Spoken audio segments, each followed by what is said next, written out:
amount to, in many cases, many mortgages or outright mortgages. Prosperity is not exactly around the corner. Joining me now to talk about some of the job frustrations out there and how to cope is Ken Kurson. Ken is founder and editor of Green. It's a personal finance newsletter that targets Generation Xers. He's all of 27 himself. Good to see you. Good to see you. You leaped on something rather nifty early on, huh? How's the environment looking for a lot of kids today? It's actually turned surprisingly up this year. As was mentioned in the story, employers are recruiting more on campus. Michigan State does a survey every year on hiring expectations, and they found that companies are going to hire 4.7% more college graduates this year than last. What companies are hiring the most? Well, the service companies are really making up the bulk. Computer software companies are still continuing to boom. Engineering companies also. Accounting, consultants, these are all areas of growth. The kids that are getting hit the hardest are the sociology majors and English majors, unfortunately for them. So they're not finding as many prospects? No, and the starting pay is actually dropping in some cases for them. Yeah.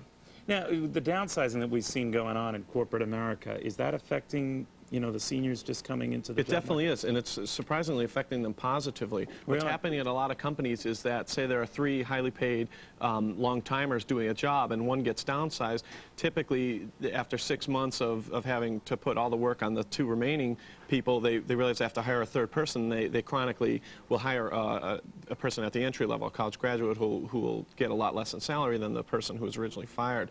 So it's surprisingly good for them. Another thing that's affecting the job market for new college graduates is that a lot of them are taking jobs with entrepreneurial companies and smaller companies because they go in knowing that the big companies, the IBMs and whatever, AT&T, don't represent lifetime employment. They figure, well, as long as I don't have the job security even at the big company, I might as well be with one of these hot startup companies. Maybe it doesn't hurt if all of a sudden your startup goes public, or your Yahoo or Netscape or Secure Computing. Let's talk a little bit about the fact that you're also pretty savvy at money yourself and recommending stocks and issues to a lot of kids just coming out of school.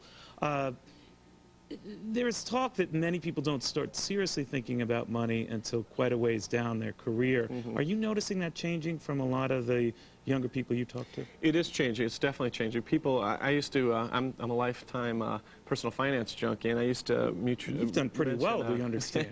Well, thanks. But, all right. I used to mention mutual funds at a party and see the room clear. And now it's people are slowly scurrying up to me to say, hey, I have a little bit of money saved. I know it shouldn't be in the bank. What should I be doing? What do you tell them? Well, I tell them that time is their friend in this case. Time horizon and compound interest are magical properties for young people. But how do you tell it to someone who's facing 30, 40 grand worth of debt?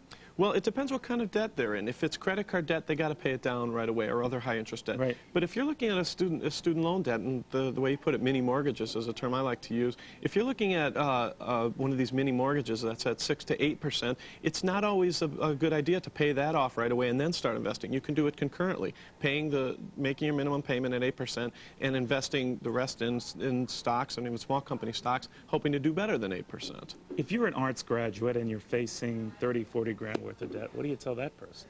Well, I tell them that they're going to have to be looking at a lot of working, maybe even taking a second kind of job. As an English major myself, I know that you gotta hustle to make ends meet. You parlay that into a financial career. Yeah, that's right. Lightning doesn't always strike twice. Well, you got to make it strike at least once if you're an English major. Ken, thank you very much. Thanks an English major who made good. Ken Kurson is the founder and editor of Green Personal Finance for the Unashamed.